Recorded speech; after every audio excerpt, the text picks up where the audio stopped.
Selamat malam teman-teman semua. Kembali lagi bersama kami di kelompok 3A, gelombang 3 Angkatan 24, bersama saya, Belinda Cynthia Rizky, CSN dari Kantor Pertanahan Kabupaten Pekan. Di sini juga telah hadir teman-teman dari kelompok 3A, yang mana nanti kita juga sama-sama diskusi tentang agenda 3 pada kali ini. Oke, silakan teman-teman untuk perkenalannya. Silakan Kak Nathan. Oke, saya Nathanaelis Nugroho, saya dari Kantor Pertanahan Malaka. Saya Istiqomadunggio dari Koni BPN Provinsi Gorontalo. Saya Siti Ainun Rahman dari Kantor Pertanahan Kabupaten Goa. Kalau saya Hastini dari Kantor Pertanahan Kabupaten Kolaka Utara. Oke, terima kasih teman-teman atas perkenalannya. Nah, kalau begitu kita langsung aja. Pada diskusi kali ini kita akan membahas agenda 3 ini kita akan membahas tentang manajemen ASN ya teman-teman. Nah, di sini kita akan mengkaitkannya dengan best practice dan bad practice dari manajemen ASN itu dengan dikaitkan case pada eh, di kehidupan kita sehari-hari kayak gitu. Nah, mungkin bisa dibantu Kak Tini untuk share videonya. Baik, Kak. Ini ada satu video, coba kita simak ya.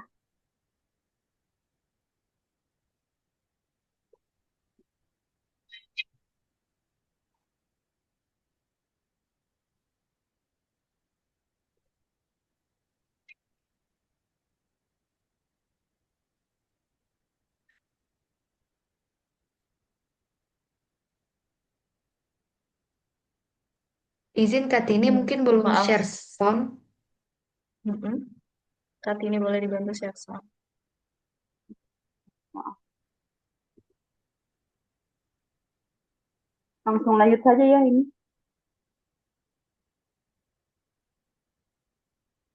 Oke.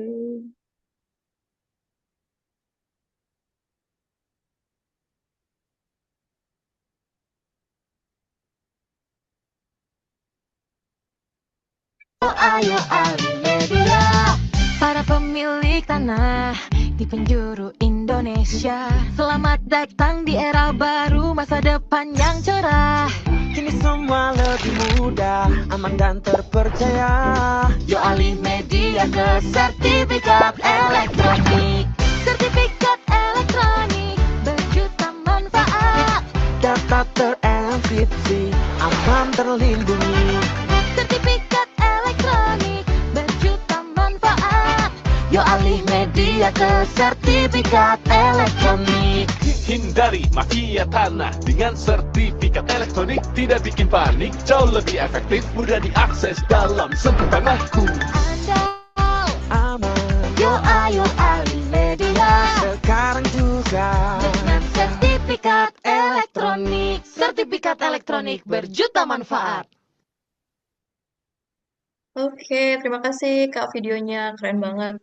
Ini juga salah satu best practice ya teman-teman untuk manajemen ASN karena kan dari kita tahu sertifikat analog ke sertifikat elektronik itu kan salah satu inovasi digital. Nah, kalau kita analisis nih dari teknik analisis SWOT, nah kalau dari kekuatannya bagaimana kalau untuk sertifikat elektronik ini? Mungkin ada yang bisa bantu teman-teman, Kanata? Baik, terima kasih. Untuk dengan adanya sertifikat elektronik ini tentu saja akan mendukung reformasi birokrasi dan pelayanan publik berbasis digital karena dengan adanya sistem elektronik itu akan mempermudah bagi pemilik tanah untuk melindungi data sertifikatnya, kemudian meningkatkan efisiensi keamanan data dalam layanan pertanahan, dan mendorong ASN untuk lebih profesional, adaptif terhadap perkembangan teknologi. Oke, terima kasih Kanatan atas pendapatnya ya untuk kekuatan. Nah, bagaimana kalau untuk kelemahannya? Pasti kan ada kelemahan juga. Bagaimana menurut Kak Ismi? Izin berpendapat Kak Belinda mengenai weakness atau kelemahan dari sertifikat elektronik ini menurut saya adalah tidak semua ASN ini memiliki kompetensi digital yang memadai, karena ini kan harus mempunyai kemampuan digital yang memadai ya menurut saya. Kemudian juga di sini kita perlu sarana prasarana teknologi dan keamanan cyber yang kuat gitu. Yang dimana yang kita ketahui saat ini masih banyak apa namanya yang tidak aman di teknologi sekarang ini. Kemudian potensi resistensi dari pegawai atau masyarakat yang belum terbiasa dengan sistem digital ini gitu dari saya.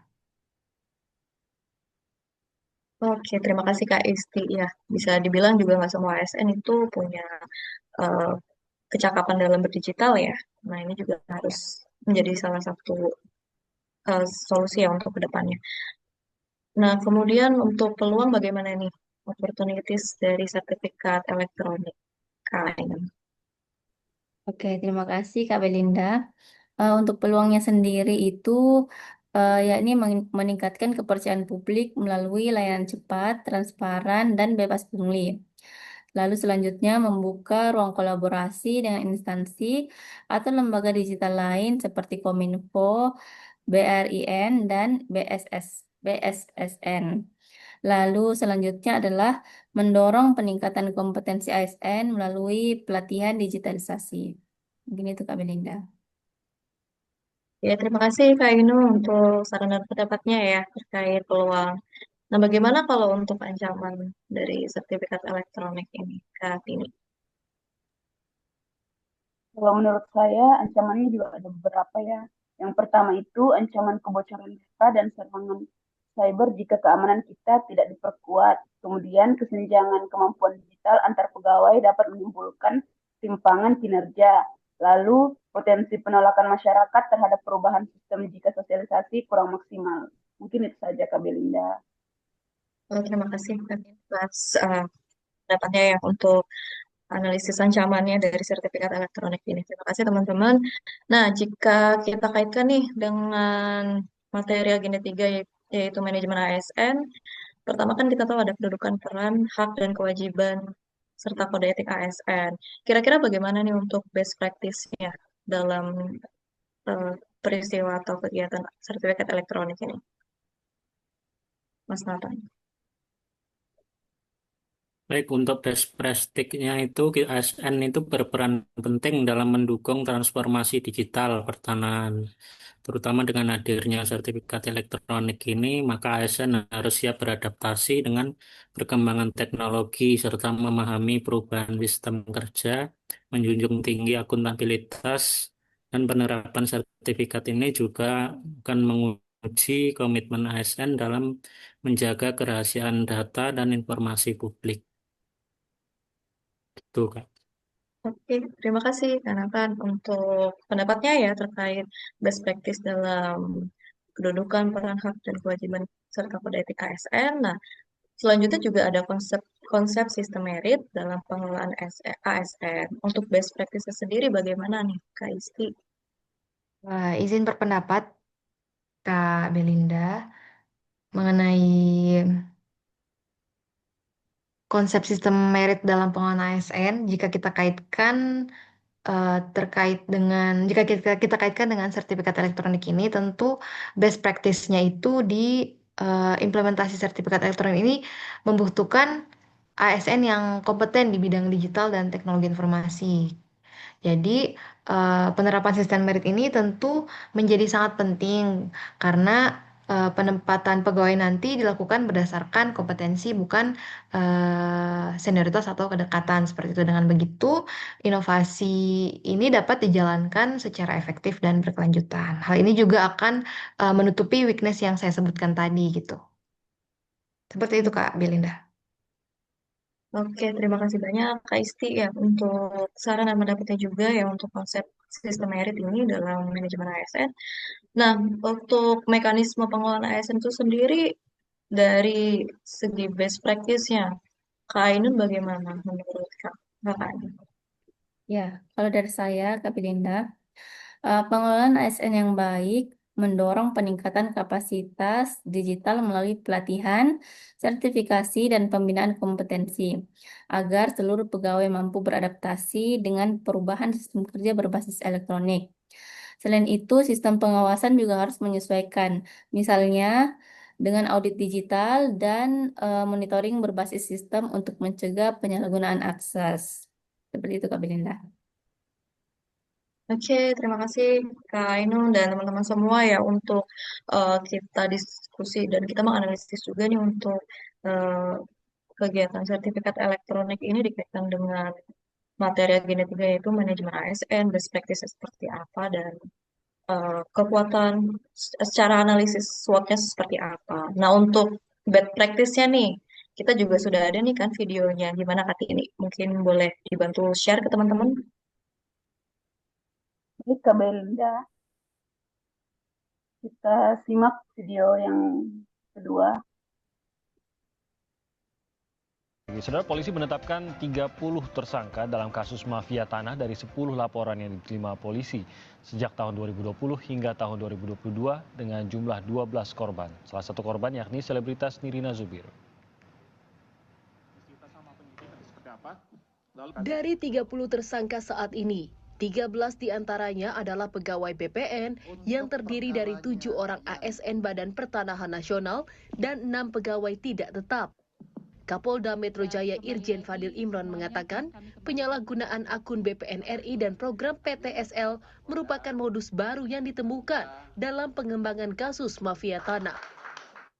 Ada beberapa modus operandi dengan misalnya melakukan penyalahgunaan akun BPN RI pada sistem aplikasi KKP. Bahkan ada mantan pejabat BPN yang juga akunnya dipalsukan. Nah, ini mungkin menjadi bahan ke depan agar ini tidak terjadi. Nirina Zubir yang menjadi salah satu korban sindikat mafia tanah mengapresiasi pengungkapan para tersangka.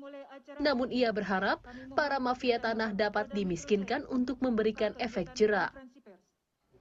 Yuk, ini adalah bukti bahwa pergerakan kita ini benar-benar alhamdulillah didengar dan sudah sampai segini seriusnya sekarang gitu. Jadi buat teman-teman semua yang mengalami hal yang sama, ayo melapor, gunakan kesempatan pada saat ini yang benar-benar lagi menjadi istilahnya atensi negara gitu kan.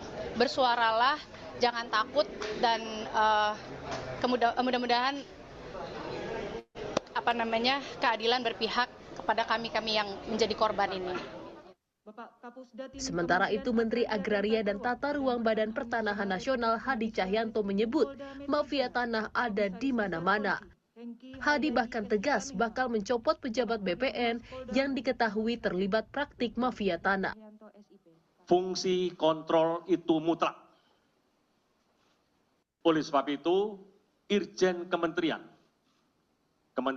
ATR BPN, saya perintahkan untuk terus mengawal sistem dan kinerja pegawai di lingkup ATR BPN.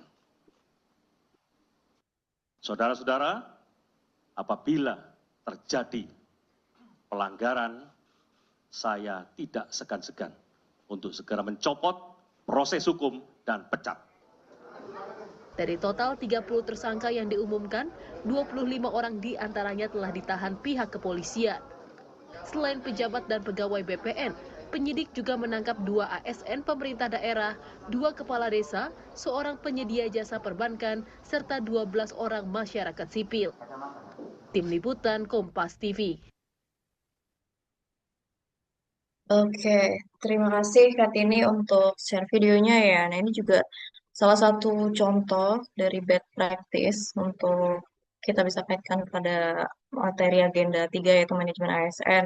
Nah, bisa kita ketahui bahwa di sini peristiwanya itu oknum pegawai BPN itu menyalahgunakan akun KKP untuk memalsukan sertifikat tanah. Nah, dari sini coba kita analisis untuk menggunakan analisis SWOT untuk dari segi kekuatannya nih, Kak Nathan.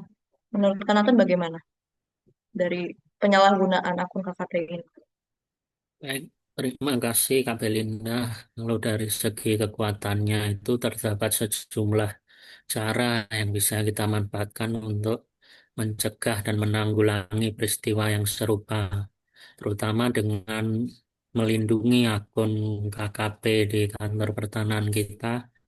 Dengan adanya sekarang itu kita menggunakan autentifikasi melalui email dan kita menggunakan verifikasi wajah yang itu bisa membantu kita untuk melindungi dari penyalahgunaan akun itu.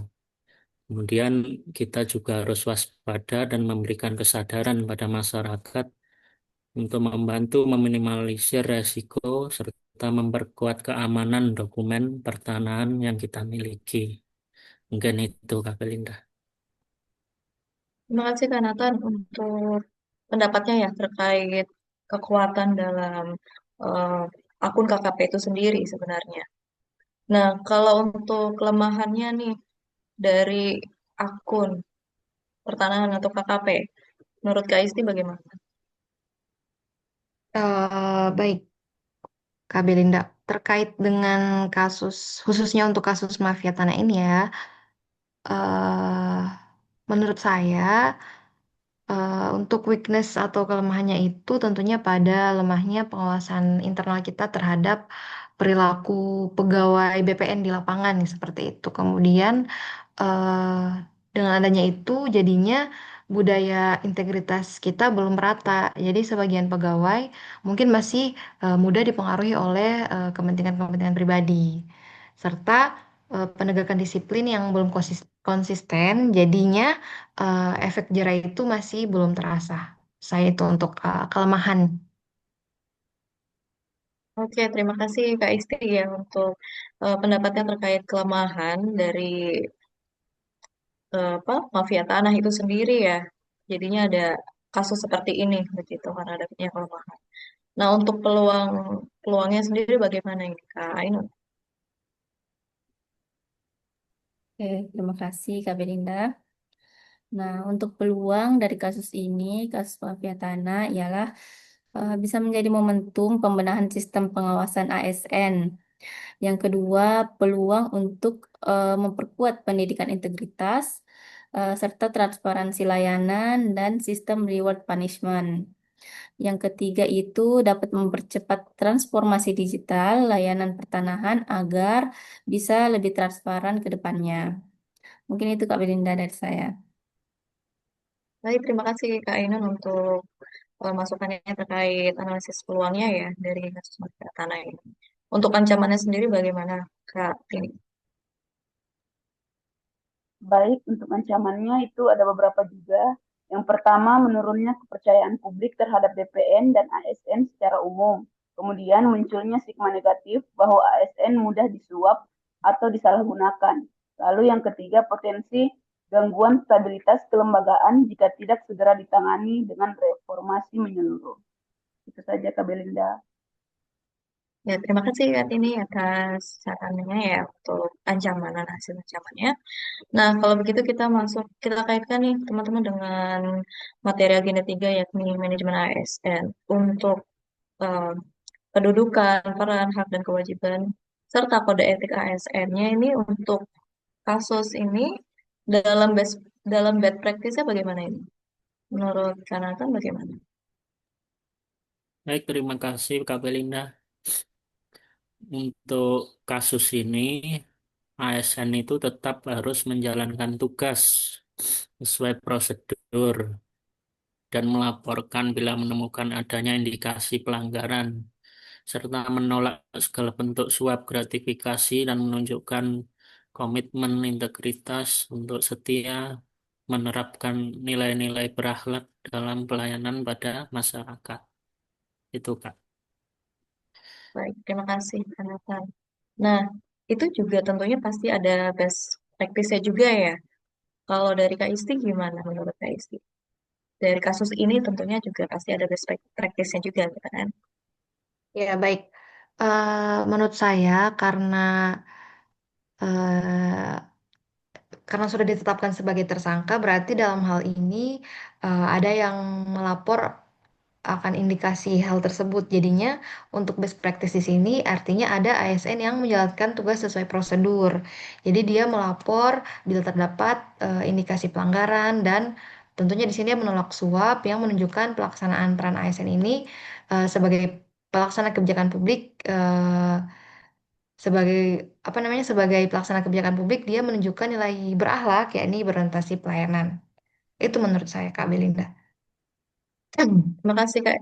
Ya, terima kasih Kak Isti untuk pendapatnya ya, untuk best practice dari kedudukan, peran, hak, dan kewajiban, serta kode etik ASN. Jadi tentunya nggak cuma best practice-nya aja, tapi tentu juga ada best practice-nya, karena hanya sebagian dari oknum saja yang melakukan eh, kasus tersebut ya. Nah, bagaimana kalau kita kaitkan dengan konsep sistem merit dalam pengelolaan ASN? Dari KA ini mungkin untuk uraian dari best practice-nya seperti apa? Ya, oke Kak Belinda, terima kasih.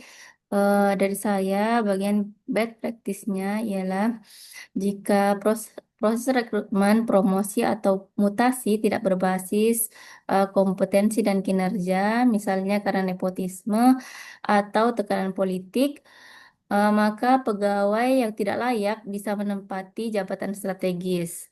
Nah, hal ini membuka peluang penyalahgunaan wewenang seperti pada kasus mafia tanah tersebut. Mungkin seperti itu, Kak Belinda. Terima kasih Kak Ainun untuk pendapatnya ya. Lalu untuk mekanisme pengelolaan ASN menurut Kak ini bagaimana? Untuk sisi bad practice.